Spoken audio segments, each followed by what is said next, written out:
Okay, this is our second day of limits. So first of all, change this to a 2. I accidentally put a 3.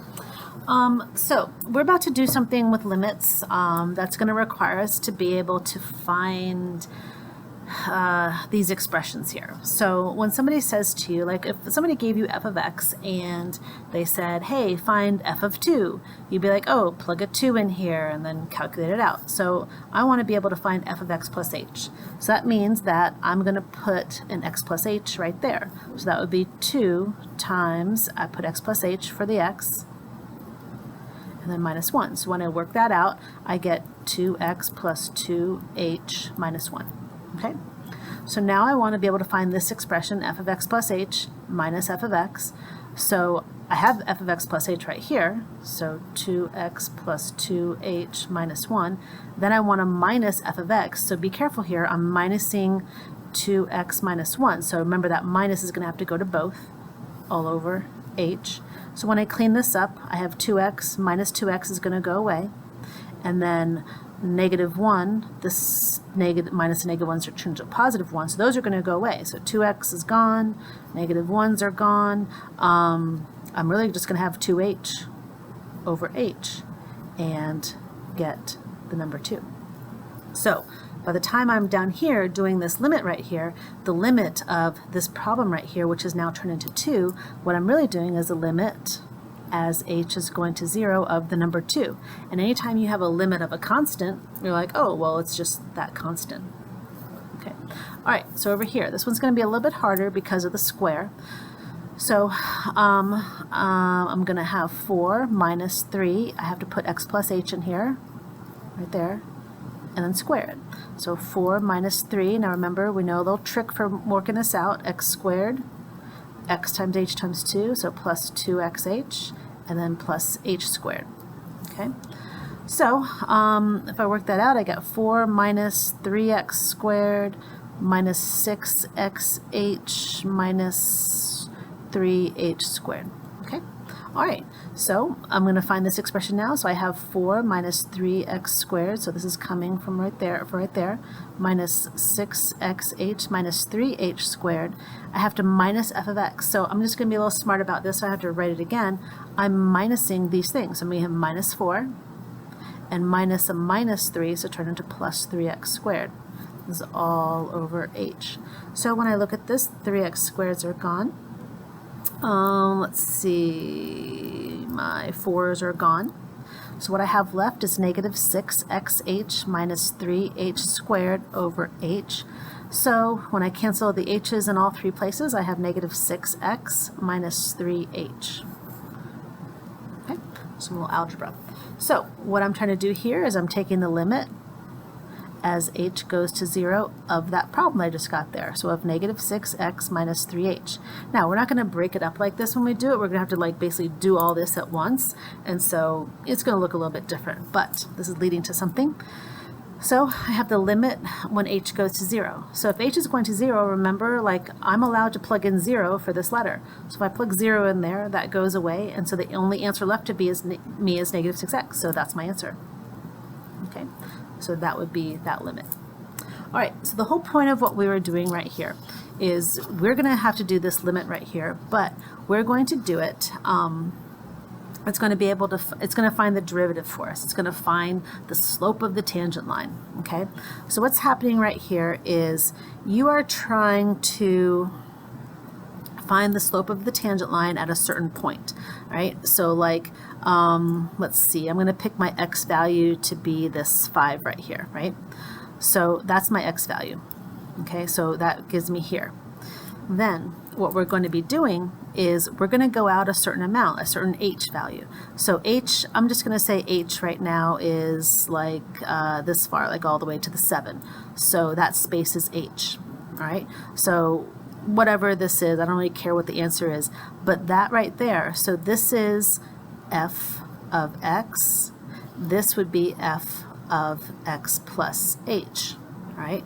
We've plugged in x, this whole space would be x plus h, right? Oh, I started to write h again. So that whole space is x plus h. So what I'm going to do is I'm going to do the slope. I'm doing the slope of a secant line. So this line is going to like travel to there, right? And what's going to happen is, you know, if I like kind of zoom in on that spot, I have this curve right here. I'm doing the slope between these 2 points, right? But we're going to put it in a limit down here.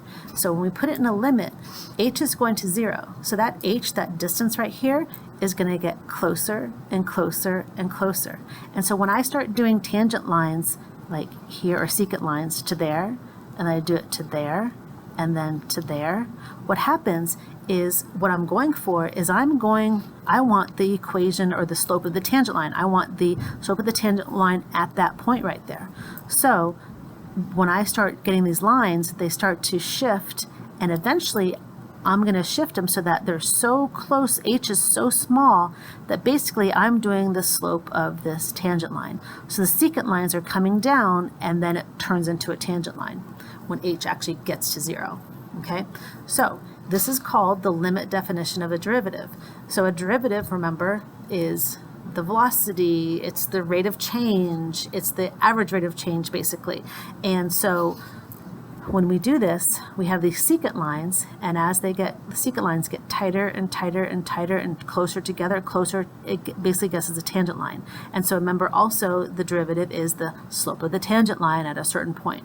So doing this limit right here will find us an equation for the derivative, for the slope of the tangent line. Okay, all right, so basically what we were doing right here is, well, look back here. So the slope of a tangent line, this is just a line. If I graph the line y equals 2x minus 1, the slope is always 2. So the slope of the tangent line is just 2 all the time. So that's why I got a 2 right there. All right, this guy, this is a parabola, right? It's moved up 4, it's upside down, it has a stretch to it, so maybe it looks like that. Okay, so look, this right here is a formula for the slope of a tangent line. So if I put in a number like -1, if I put a -1 into here, -1 times -6 is 6. So look, at -1, the slope is 6. So it gives me the slope at any point I want. If I put a number like 4 in here, all right, so, well, 4 is a little bit too high. Let's put in like 2 or something. -6 times 2 is -12. So whenever x is 2, like let's say 2 is there and the graph is there, look at that slope right there. That slope is -12. So this limit definition of a derivative gives you a formula for the slope of the tangent line, and that's called the derivative. All right, so let's do it. So we're going to put it all together here. So we are going to use the limit definition of a derivative. So when you get to calculus class, it's going to literally say these words to you, and this is the process you're going to have to do. All right, so we have to do the limit as h goes to 0, and yes, you have to write that every time.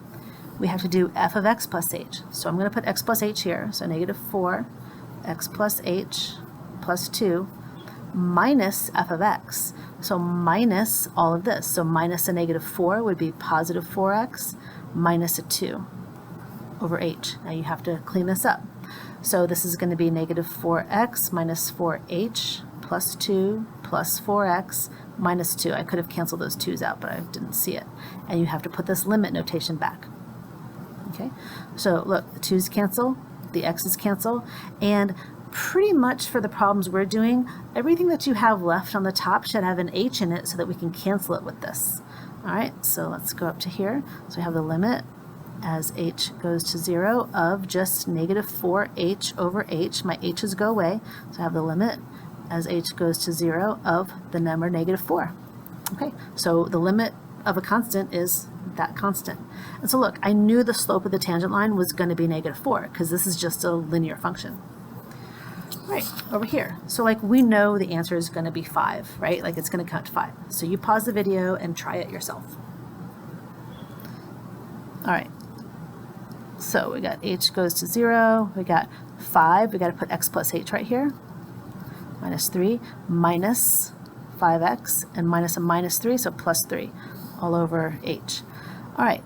So we're going to get 5x plus 5h. These 3's are gone, minus 5x over h. So these go away.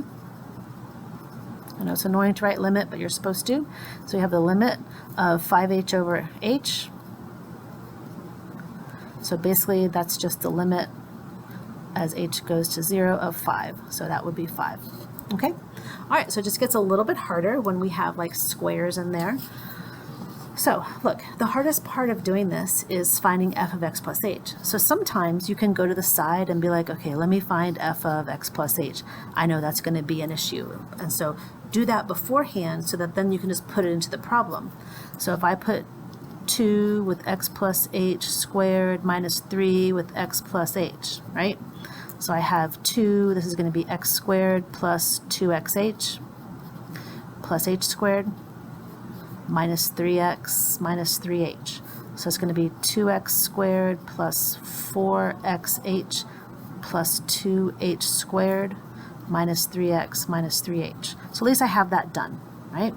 So now when I go and write my limit, as h goes to 0, I have a big fraction, that's going to be the beginning of it, 2x squared plus 4xh plus 2h squared minus 3x minus 3h minus f of x, so minus this, so minus 2x squared minus a minus 3x, so plus 3x. So now I notice these x's go away, the 2x squared goes away, and remember we still have an h on the bottom.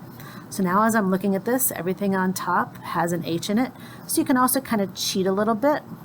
And in your next step, look, I'm just going to cancel these h's out. This is going to just turn into 4x. That's going to turn into plus 2h. And that's going to turn into minus 3. And the h is gone because it divided up into these. So this is what I'm doing my limit of, and you should put that parentheses to hold it together. So look, plug in 0 for the h's. That's going to go away to 0, and you're going to get 4x minus 3. Okay, so there's your derivative. That's the slope of the tangent line for this parabola at any particular number you want to put in here. So if you want the slope at 2, you plug in a 2, and you would get 8 minus 3, the slope is 5. So on this parabola, at x equals 2, the slope of the tangent line is 5. So it finds you a formula for the derivative, or for the slopes of the tangent line, for the rate of change. Okay? All right, now you stop the video and try this one. All right, so I'm going to do the trick, x plus h here. I got 3x plus h squared plus 5. So that would be 3x squared plus 2xh plus h squared minus plus 5. So it's going to be 3x squared plus 6xh plus 3h squared plus 5. All right, so my limit, h goes to 0. I got all of that. 3x squared plus 6xh plus 3h squared plus 5 minus f of x, so minus 3x squared minus 5 all over h. So let's see, the 5's go away, the 3x squareds go away. These all have h's in it, so I'm going to cancel the h out. And it's going to leave me with a 6x plus 3h to do my limit. So when I put 0 in, this goes away, and I just get 6x. So this is a formula for the slopes of the tangent lines to this graph at any particular point. So if you know you want it at a certain point, like just plug in that number, and that'll be your slope at that point. Okay, so like you have a graph 3x squared plus 5 looks like this. So if you want the slope of the tangent line anywhere along this, like if you want the tangent line slope, you just plug in the x value you want it for. All right, now of course that process that we just did was super tedious, right? And so nobody wants to go around there putting this x plus h stuff in there and all that, okay? So what we do is people, you have a little rule here, or a little like trick. So let me show you some of these things. We know that when you have a function that's a flat line, your derivative, your slope is 0, right? So let me start showing you some of these. So this answer is going to be 5. This answer is going to be 8x plus 5. This answer is going to be 6x squared minus 12x. This answer is going to be 4x to the third plus 15x squared. So can you see what I'm doing at all? Something with the exponents? This one's going to be minus 8x and then plus 3. Okay, so let's look at it. So what I was doing here is I was taking the exponents, you multiply the exponent times the coefficient, and then you take one away from the exponent. So like this became 8, x to the 1, right? This was a 1 here, so 1 times 5 is 5, and x to the 0, where x to the 0 is just 1, so you don't put it. This became 6x squared, negative 12x, and this didn't even have this. You know, this had an x to the 0, so 0 times 4 was 0, so it just goes away. Anytime you have a constant, the derivative is 0. So let's do this last one. We got negative 6, so it's going to be a little bit weird because of the negatives, but actually let's go this one. 4 times 1 is 4, x to the 3rd, 15x squared minus 8x plus 3. Okay, so this one's going to be negative 6. X to the, if you take 1 away from negative 2, you get negative 3. 1/2 times 6, so plus 3.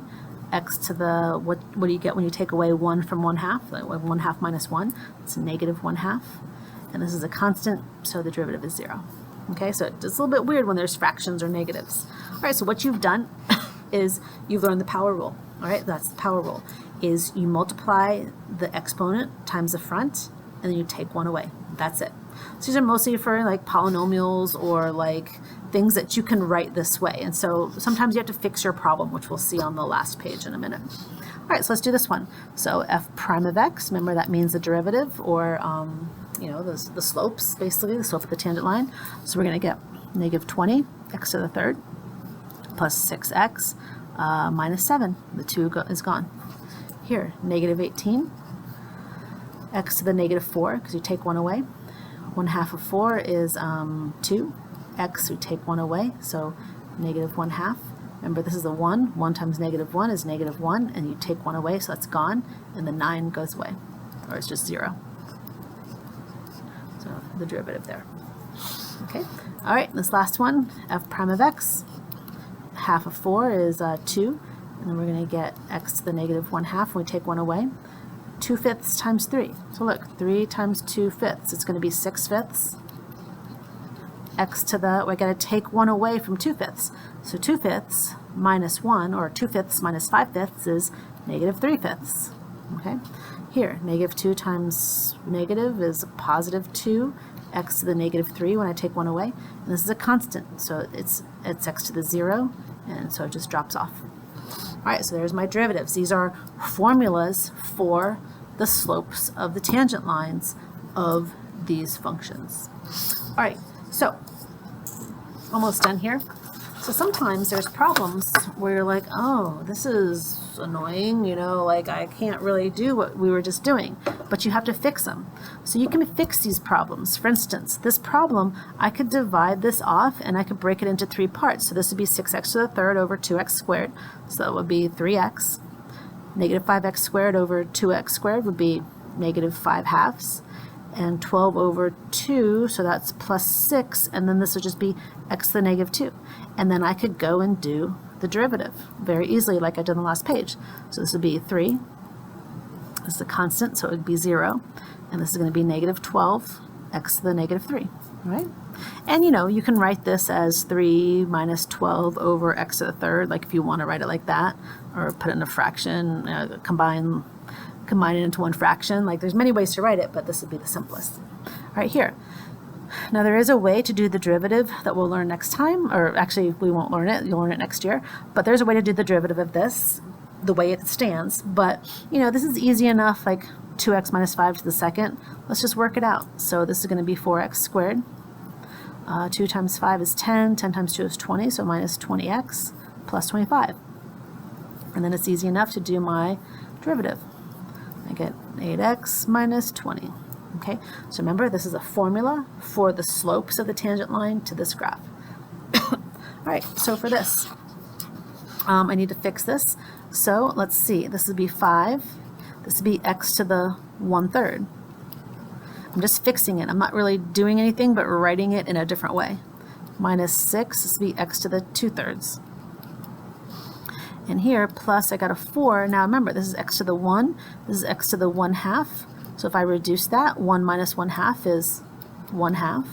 All right, so now it's in a format where I can do my power rule.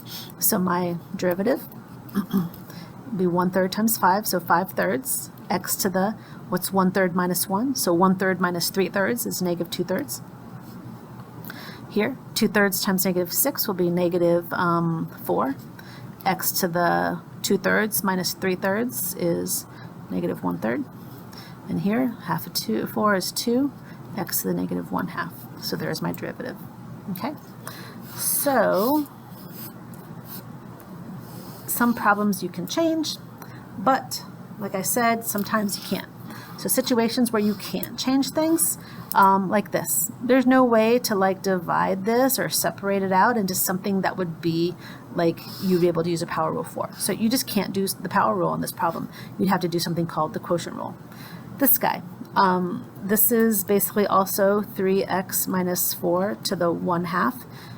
There's no way to do that. You can't take the square root of something like subtracted like that. So like there's another thing called the chain rule to do the derivative of this. But you can't separate it out. It's not like you can split this into 2 square roots is what I'm saying. Now here, I could fix this. I could write this 4 times and like multiply it out. It'd probably take me like 5 minutes or something, but I could, but I wouldn't really want to fix it. So you would use something here called the chain rule. You could work it out, you know, like we did this one, but a little bit longer, but you know, who wants to do that? Nobody. And so later, in next year, you'll learn something called the chain rule, and then you can use it to do derivatives of things like this. All right, and that's it. So there you go. Bye-bye.